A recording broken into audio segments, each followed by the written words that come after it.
Pasaka mažiesiems. Vytautas V. Landsbergis. Kaip pelytė Zita žmogumi pavirto. Antra dalis. Laukia Zitutė valandą, laukia kito, mama vis nepareina. Kur ji? Nervingai pakurutino ūsus pelytė.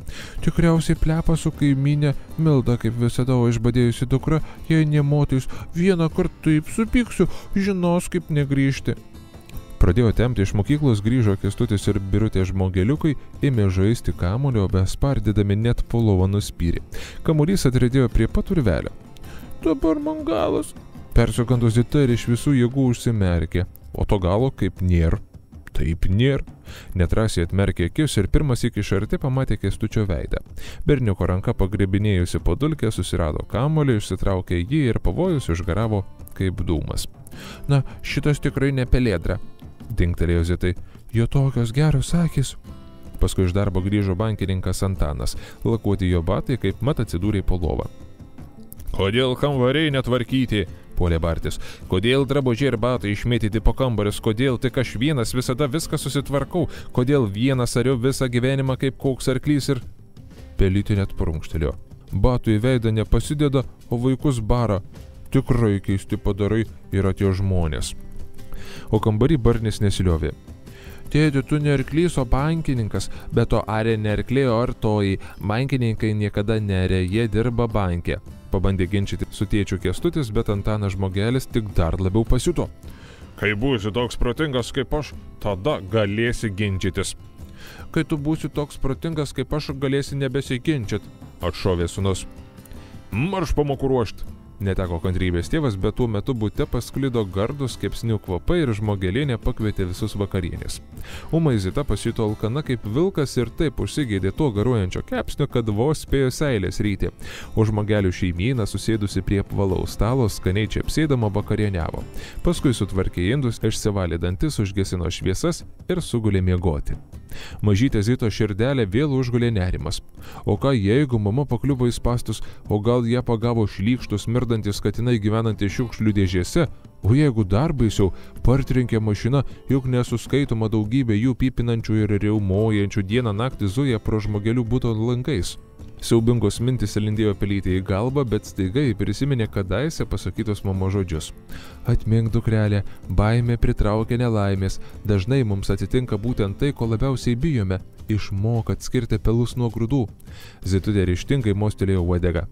Nieko mamai neatsitiko. Nerado mano mėgstamo sūrio su pelėsiais ir nuėjo į kitą parduotuvę. Įkišo nosį į pažastį, užsimerkė ir vėl nugrimzdo į sapną. Dabar Zita susapnavo, kad gyvena Indijoje. Pabundo anksti rytą, prausęs nukutį Indijos vandenyne, bet staiga... O siaube! Net pašoka iš nuostabos. Iš vandens jas spokso narsus ir raumeningas Indijos tigras Ašramas, kuris vadovauja didžiuliam tigrų būriui. Jo įsakymų klauso visi džiunglių gyventojai. Ir meškos, ir kobros, ir maugliai, ir drambliai, ir papūgos, o beždžionės ypač pagarbiai klauso, nes labai bijo būti suėstos. Džiunglėse galioja nerašyta taisyklė, kad nepaklusniai kaip mat yra suėdami. Ir išveda grakštusis Ašramas savo tigrus tolimom kelionėm tardamas.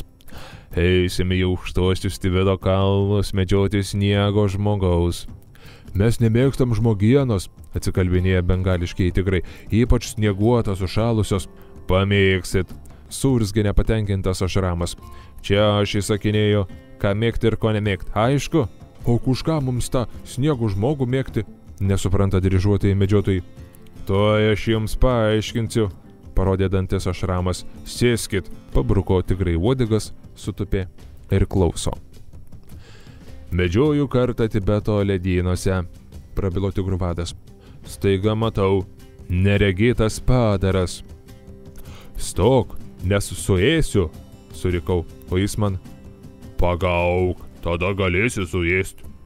Įsižeidęs iki sielos gelmių suriaumojau ir puoliau vytis, bet jis pasirodė esąs vikresnis, apmėtė mane sniego gniūžtėmis ir pabėgo. O tik ką tu nepavėjo? Stebėsi tigrai linguodami putlėmis uodegomis. Juk tu toks greitas.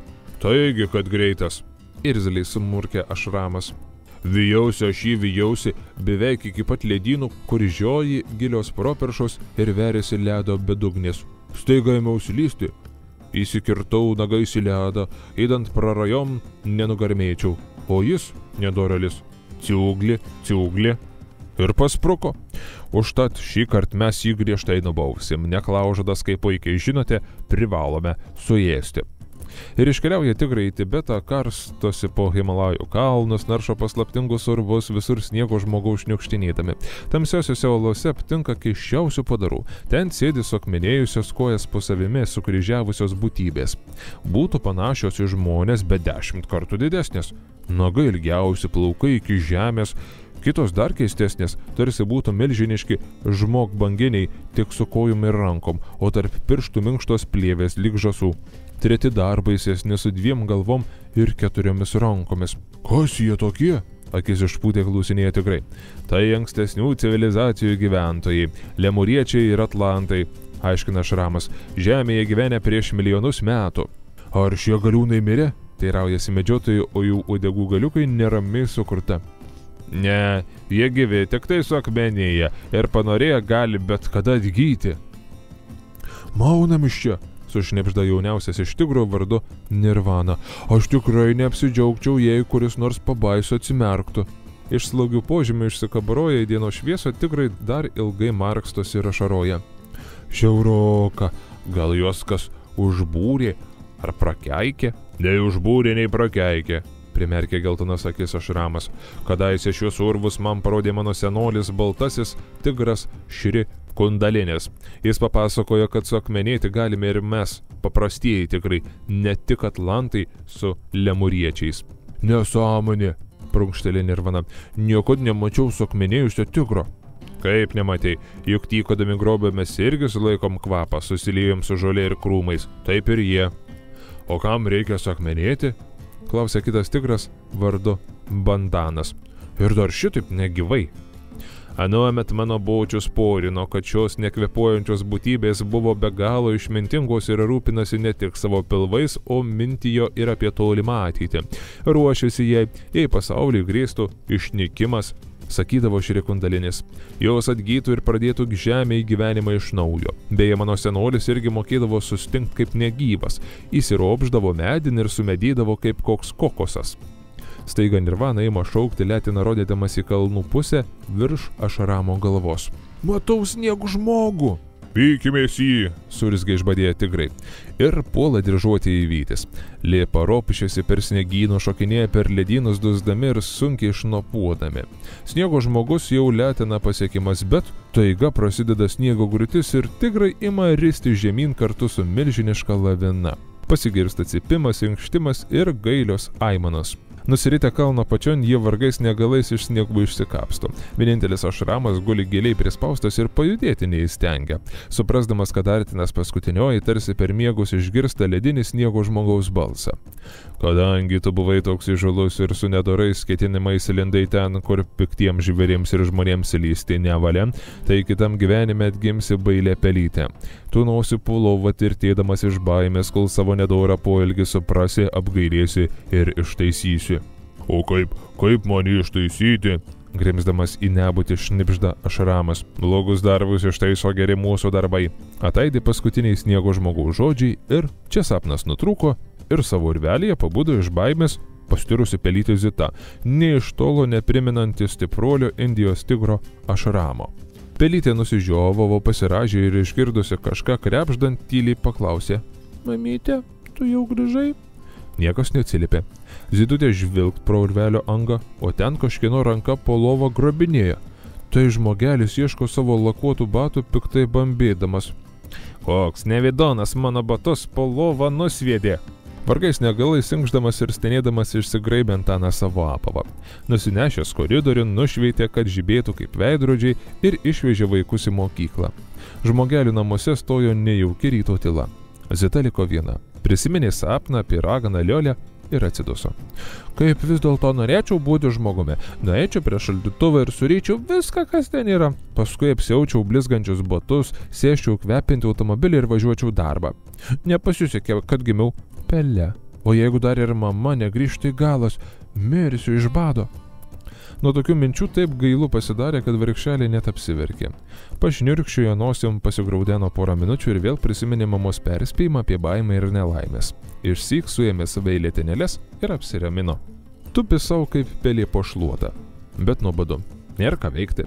Įsidrąsino ir iškišo nosytį iš palovę. Gal koks trupinėlis bus iki jos atredėjęs. Deja. Tik tali, virtuviai prie šaldytuvo guli Mickaus gardumynai, o iki ten Zita ne už ką nesiryš viena eiti. Staiga. O Mickau, net akis ant kaktos iššoko. Prieš pat nosį išdygo naguotos katino letinos. Pelė akimirksniu šmurkštelėjo į urvelį ir apsikasė vatos gumulėliais. Iki pat ausų galiuko. Pagulėjo, pasiklausė nuščiuvus, lyg ir neatsivėja. Tyla, ramybė. Netrukus smalsumas nugalėjo baimę. Nusėlinsiu iki lovos krašto ir pažiūrėsiu, kur tas bjaurybė murklys nuėjo. Šmiri iš urvelio, pakėlė užtiesalą ir mato. Mickus tupi prie savo lėkštutės ir kad ryja, kad šlamši net seilės taškosi. Nuo tokio vaizdo pelytė į galvą susisuko, o akise ėmė vaidentis skaniausi miražai. Miražas tai nieko rimto ir valgomo. Po kambarį laksto skrudinti lašinukai, kuriuos vejasi smirdantis pelėcinis sūris. Skuoskit šiandien pas mane, pakvietė pelytės pirgučius, bet staiga kitam kambario gale Mickus lėtai apsisuko ir žiūrėdamas į ją apsilaižė. Pastebėjo, pašiurpo Zita. Jeigu tavo suota bjaurybė užsimanys pasportuoti, man galas. Spruko pelė atgal į urvelį ir ausis letinamas užsikimšo, kad negirdėtų, kaip Mickus ją galabės. Laukia, nieko nesulaukė. Atsikimšo ausis, girdi, kažkas netoliese brazda, trata ir gailiai dūsauja. Taip ir maniau, katinas ateina manęs nudobti. Zita tik palpt ir apalpo. Po akimirkos jaučia, kažkas švelniai tapšnoja jai per žandus. Nejau, mama sugrįžo, toptelėjo. Atsimerkė, o siaubė, virš jos palinkęs neregėto šlykštumo padaras, šarvuotas, susuotas ant pečių, užsimetęs riebų kačių ėdalo gabalą. Panelė, atrodot nusilpusi. Gal sergate? Pasirodo, netoks ir baisus tas padaras. Mažesnis už ją, turbūt ir silpnesnis. Radau ko bijoti, mintise sukikeno pelytė. Jei trenkčiau tam krepšdalui per sprandą, iškart apsiverstų kūlverščiais. Badas suteikė pelytį jėgų. Suurzgė iššiepė dantis ir kad šoks. Atiduok, sušuko nagais į dantimis įsikirtusi skanėstą. Neduosiu, atšovė padaras ir ištraukė grobį Zitai iš letenų. Atiduok, sakau, šokinėjo pelytė aplinkui, aš noriu valgyti. Bet priešininkas neiškelmas pirtas, mikliai pasisuko ir Zitutė pralėkusi pro šalį trenkėsi į sieną. Valgyti visi nori, panelė, pamokomai rėžė nepažįstamasis, bet aš noriu labiausiai. Reikia mandagiai paprašyti. Smirdantis krepšdalas, prosukastus dantis iškošė įsitus pelė. Ne krepšdalas, o tarakonas Aloyzas Dzioba, jūsų paslaugoms, nusilenkė atvykėlis. O jūs kuo vardu, panelė? Suskis, kurmis. Jūsų vardas Suskis? Labai įdomus vardas. Tu Suskis. Pelytė ir vėl šoka į mūšį, pasiryžusi kautis iki paskutinio uodegos plaukelio. Skriedama virš tarakono stvėrė grobį nagais, bet Dzioba truktelėjo smarkiau ir Zita vėl visų ūgių plojosi ant žemės. Negi tamstos mamytė taip negražiai šnekėti išmokė, palingavo galvą tarakonas. Tai išgirdo Zitutei net paširdžių sugėlė. Jie atsisėdo ir gailiai pravirko. Aš neturiu mamos, mano mama prapuolė, o tu mus gaudis, mus mirė, raugintas kopūstas, beširdis aš mirštu iš bado nuo vakaro, nieko burnoje neturėjau. Jau minėjau, paneliai, kad reikia mandagiai paprašyti, ramiai pakartojo tarakonas. Yra toks stebuklingas žodis. Koks? Šnirkščiodama nosim paklausė pelė. Gal duok? Ne tas. Stebuklingas žodelis prasideda raide P. Paršas? Ne, šitas žodis nestebuklingas. Kitaširdis, besotis, beprotis, vėl pratrūko Zitutė. Beudegis, padėkit man, meldžiu, maldauju. Parkritus ant grindų pelytė bandė suvaidinti mirštančią. Sunkiai alsavo, dėjavo, o inkštė, o viena akim stebėjo, kada tas stuobrys susigraudins. Jau geriau, įvertino jos pastangas tarakonas, bet truputį nenuoširdo. Prašau, galų gale pasidavė pelytė. Labai prašau, bent kąsnelį. Prašau, nusišypsojo Luizas Dzioba. Galų gale. Taip, tai ir yra stebuklingasis žodis. Nelipkit, panelė, geriau užkaskit. Jūs toks kilnus, Krebžda. Oi, atsiprašau, toks kilnus tarakonas. Ačiū jums, padėkojo Zitutė, godžiai rydama tarakono pusryčius. Malonu susipažinti, esu rudasis tarakonas Luizas Dzioba. Darsyk nusilenkė tarakonas. Mano profesija šiukšlininkas jūsų paslaugoms. Jūsų darbas šiukšlinti? Prunkštelėjo pelė. Priešingai, mieloji panelė, mano darbas rinkti šiukšlės, kurių primėto kiti žmonės bei gyvuliukai. O jūs ko vardu? Kodėl esat viena, kur jūsų tėveliai? Aš Zitutė, bet galite mane vadinti tiesiog Zita, o mano tėvelis išplaukė į Ameriką ieškoti darbo. Kažkodėl sumelavo pelytė.